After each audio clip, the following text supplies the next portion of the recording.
How to enable ChatGPT voice on desktop computer. So if you want to enable ChatGPT voice on your desktop computer, then what you need to do is just go with your browser. Once you open up your browser, now you need to simply search for ChatGPT. Once you've searched, you need to go with introducing ChatGPT or openai.com. Go with download ChatGPT desktop, or you can simply go with try ChatGPT. Let's see if it's possible or not on your browser.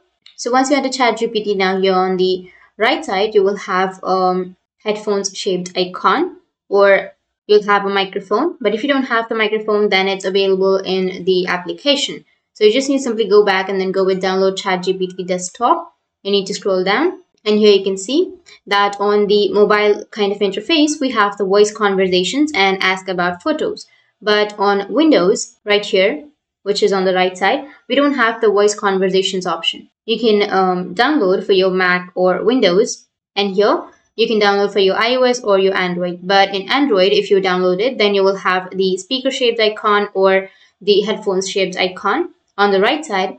And once you click on it, then it will have the voice feature. But on Windows, we don't have that feature yet.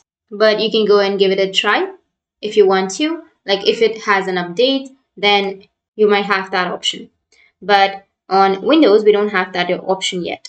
So that's it. If you want to use the voice feature, you can go with your mobile device, and then you can use the feature on your device by installing the ChatGPT application and going with the bottom right. So that's how you can enable the ChatGPT voice. And if you have any questions, feel free to comment below. Thanks for watching.